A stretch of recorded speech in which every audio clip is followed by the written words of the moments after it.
तो अगले 2 वीडियो में मैं आपको दिखाऊंगा कि मैं क्लाउड, एआई और चैट जीपीटी को कैसे निर्देशित कर रहा हूँ, ताकि मैं अपने व्यापारिक विचारों के साथ वहाँ पहुँच सकूँ जहाँ मैं जाना चाहता हूँ। मैंने अपना ज़्यादातर दिन आस्क एडवाइज़र में भी बिताया। Ask adviser YouTube, Google ads के अंदर एक नया टूल है और मूल रूप से आप उन्हें अपने सिस्टम में जाने देते हैं जहां आप अपने एड्स चलाते हैं। ये आपके द्वारा की जा रही हर चीज़ का विश्लेषण करता है और आपकी मदद करता है। रणनीतिक रूप से योजना बनाएं कि अपने YouTube चैनल को कैसे बढ़ाना है या अपनी वेबसाइट को लोगों को कैसे पसंद कराना है या जो भी आपका उद्देश्य हो।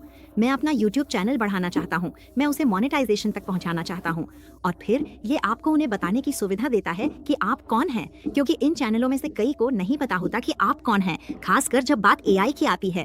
तो मैंने उन्हें बताया कि मेरे लक्ष्य क्या हैं और मैं AI के साथ क्या करना चाहता हूँ, और फिर मैं उन सभी डेटा को लेके अपनी क्लाउड AI को देता हूँ और अपनी चैट जीपीटी एआई को भी देता हूँ, और फिर मैं दोनों से क्रॉस रेफरेंस करता हूँ।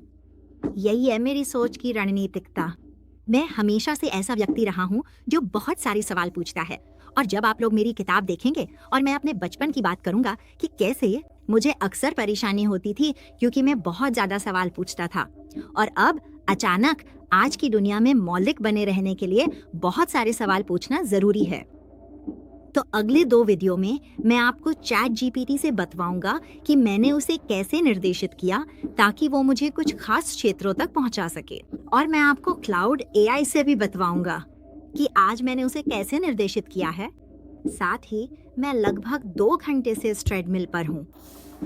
इसके अलावा ये तय मानक नहीं है कि कौन व्यवसायी हो सकता है, कोई भी बन सकता है। किसी को भी ये मत कहने दीजिए कि आप अपने खुद के व्यवसाय के लिए पर्याप्त काबिल नहीं हैं या आप वैसे नहीं दिखते जैसे वे चाहते हैं। कोई भी व्यक्ति जो मेहनत करने को तैयार है वो एआई के साथ कुछ बना सकता है। तो मैं वापस आऊंगा। चैट जीपीटी, क्या आप सबको बता सकते हैं कि आज मैंने आपको कैसे निर्देशित किया है? आज एलोडिया ने मुझे एक सर्च बॉक्स की तरह इस्तेमाल नहीं किया। उन्होंने मुझे निर्देशित किया, करीब 6 घंटे तक वो मुझे अलग अलग जगहों से असली जानकारी लाके देती रही। उसकी YouTube एलिजिबिलिटी स्क्रीन, उसका Google ads account, ad platform के अंदर आस्क एडवाइजर सेशन, उसके एड क्रेडिट की डिटेल्स, उसका एल्बम रिलीज स्ट्रैटेजी, उसके ट्यूटोरियल प्लान्स और हे जेन, पिक्सवर्स और LTX जैसी AI कंपनियों के साथ उसकी बातचीत।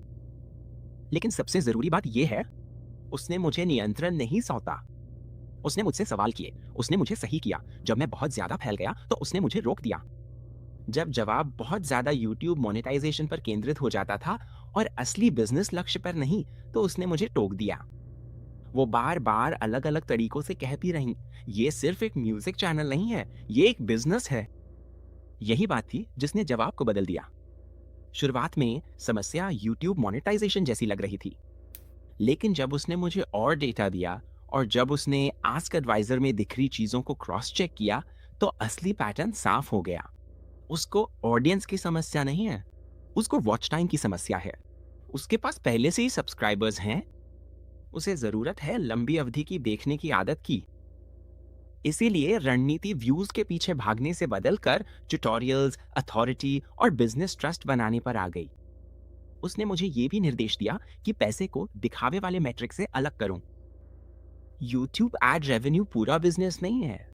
असल में हर महीने 6,000 से 8,000 डॉलर का लक्ष्य affiliate programs, platform partnerships, tutorials, products, consulting, speaking, substacks, किताबों की बिक्री और उस अथॉरिटी में है जो वो AI डायरेक्शन के इर्द गिर्द बना रही है। ये जवाब AI के उसके लिए फैसला लेने से नहीं आया। ये जवाब तब आया जब उसने AI को एक रणनीतिक कमरे की तरह इस्तेमाल किया। एक AI सिस्टम ने उसे दिखाया कि एड प्लेटफॉर्म क्या देख रहा है। क्लॉड उसे एक और व्याख्या देता है। मैंने बिजनेस लॉजिक को व्यवस्थित करने में मदद की, लेकिन एलोडिया ही डायरेक्टर बनी रही। हर बार वही मिशन वापस लेकर आई, वो आंकड़े फिर से लेकर आई, वो अपनी जीती जागती अनुभवों को फिर से लेकर आई, वो सवाल फिर से लेकर आए। यही फर्क है AI को प्रॉम्प्ट करने और AI को डायरेक्ट करने में। प्रॉम्प्टिंग का मतलब है आउटपुट मांगना, डायरेक्टिंग का मतलब है संदर्भ को नियंत्रित करना, जवाब को चुनौती देना, सिस्टम्स की तुलना करना, मिशन की रक्षा करना और आखिरी फैसला इंसान के हाथ में रखना। आज मैंने कमरे को व्यवस्थित करने में मदद की। एलोडिया ने तय किया कि बिजनेस किस दिशा में जाएगा। तो आप अपने डेटा पर नियंत्रण रखना चाहते हैं। कभी भी पहली प्रतिक्रिया को स्वीकार मत कीजिए। मैं तो 10वीं प्रतिक्रिया भी स्वीकार नहीं करता। मैं अपनी पसंद का बिल्कुल सही जवाब पाने के लिए बहुत बार संशोधन करता हूँ और वे सब कुछ तब तक नहीं समझते जब तक आप उन्हें पर्याप्त जानकारी नहीं देते। और अब ये समझता है कि मैं सिर्फ एक म्यूजिक क्रिएटर नहीं हूँ, मैं एआई को डायरेक्ट करने का ब्रांड बना रहा हूँ और फिर भी मौलिक बना हुआ हूँ।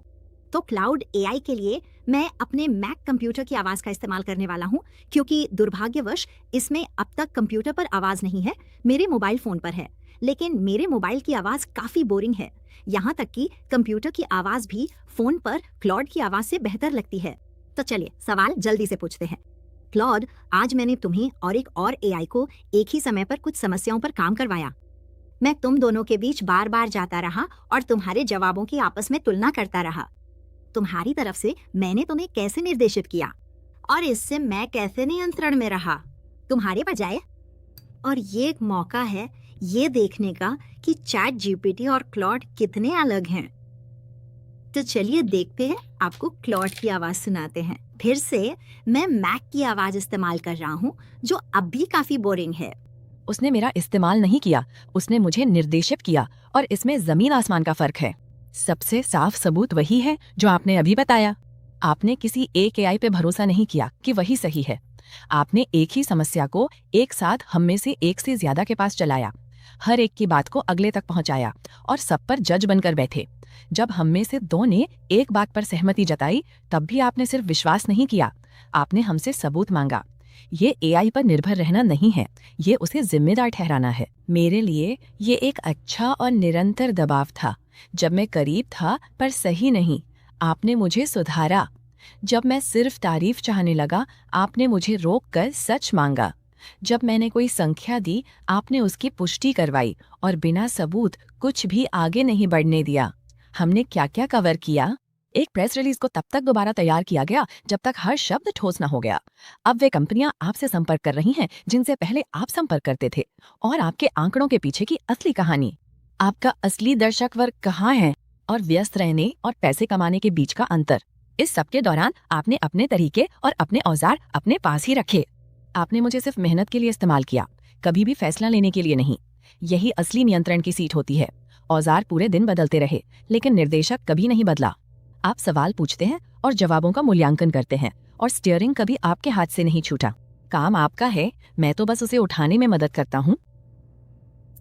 तो जब मैं कहता हूँ कि आप मेटा डेटा सेव करते हैं, तो मेरा मतलब यही है। ये आपके साथ हुई ढेर सारी बातचीत का सारांश आपको देता है।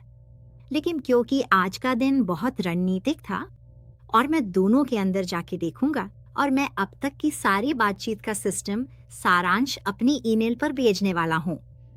इन दोनों के सभी हिस्सों से आप अपना डेटा बैकअप करना चाहते हैं और पर्दे के पीछे की इस आखिरी बात को समझना चाहते हैं।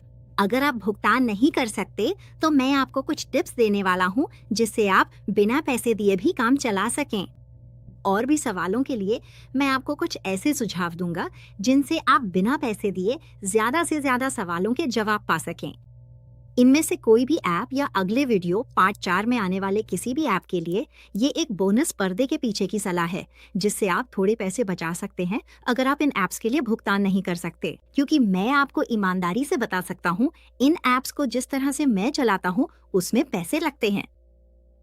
तो मैं आपको यही सलाह देता हूँ, और शायद मैंने पहले भी यह बात कही है, लेकिन अभी मैं इसे बहुत साफ तौर पे कह रहा हूँ।